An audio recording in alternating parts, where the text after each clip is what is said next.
মাননীয় বিচারপতিদের কাছে বিচার চাই যে তার বিচার দ্রুত আইনের আওতায় আনা হোক।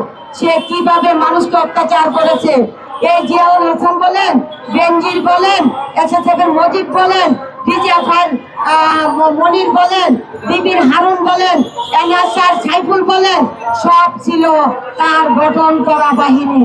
এই বাহিনী দিয়েই আমরা কেউ এলাকায় থাকতে পারি না।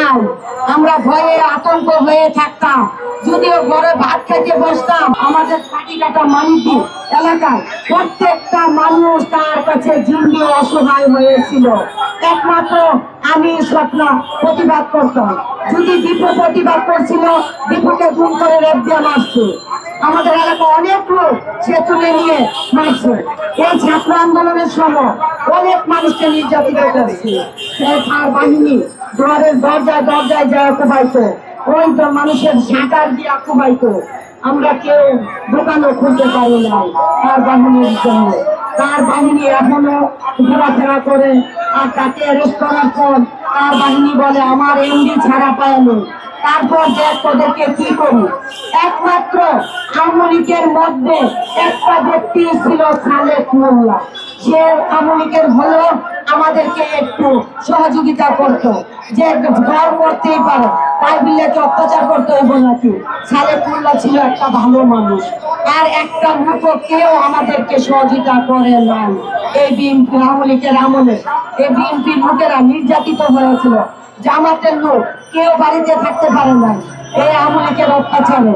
তাহলে ছাত্র আন্দোলনের সময় প্রত্যেকটি মামলা তার বাহিনী দিয়ে, পুলিশের লোক দিয়ে তাদেরকে ঘর থেকে ধরিয়ে নিয়ে যেত। তাহলে কেন তার বাহিনীকে এখনো অ্যারেস্ট করা হয় না? আর আমরা যদি একটু থানায় যায় একটা চিঠিও কাম নামে করলে ওই চিঠিটা নিত না আওয়ামী লীগের কামড়ে।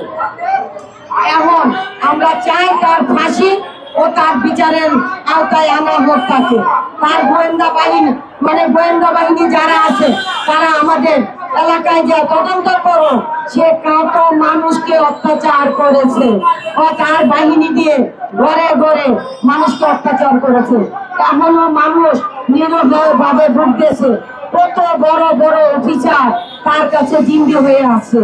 যদি বলে যে আমার ফ্ল্যাটটা বুঝিয়ে দেন, তাহলে বলে আপনি এত টাকা কোথায় থেকে এনেছেন, আপনাকে ধরে নিয়ে মামলা দেওয়া হবে, আপনাকে দুদকে বিচার করা হবে।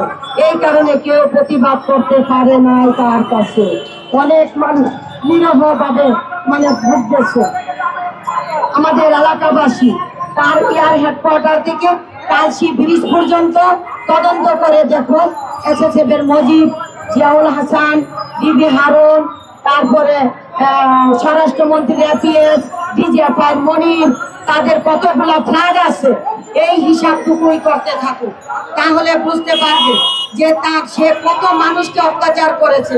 এক একজনের বয়স 80 থেকে 85 বছর, সেও নাকি তার প্রজেক্টে রড চুরি করে, এইসব করে মামলা সাজাইতো সে এই বাহিনী দিয়ে। যে বেনজিরের কারণে কেউ থানায় ঢুকতে পারে না, যে কে ফোন দিয়েছে আইজি, কেউ এলাকায় ঢুকতে দিবে না, কাউকে থানায় ঢুকতে দিবে না, কাউকে থানায় ঢুকতে দিবে না। আক্তার ভাইয়ের নামে যে মামলা করবে তাকে এলাকা থেকে ধরে নিয়ে আসা হবে। তাইলে আমরা চাই আক্তারের ফাঁসি আর তারকে বিচারের আওতায় আনা হোক দ্রুত। আমরা সালমা ম্যাডামের কাছে বলতে চাই, সালমা ম্যাডাম, আন্দোলনের সময় আপনি আমাদের পাশে ছিলেন, এখন কেন একটা স্বৈরাচারের পাশে দাঁড়িয়েছেন? আমরা মাননীয় বিচারপতিদের কাছে বিচার চাই যে তার বিচার দ্রুত আইনের আওতায় আনা হোক। সে কিভাবে মানুষকে অত্যাচার করেছে, এই জিয়াউল হাসান বলেন, বেনজির বলেন, এসএসএফ এর মজিদ বলেন, ডিজিএফআই মনির বলেন, বিবির হারুন বলেন, এনএসআর সাইফুল বলেন, সব ছিল তার গঠন করা বাহিনী।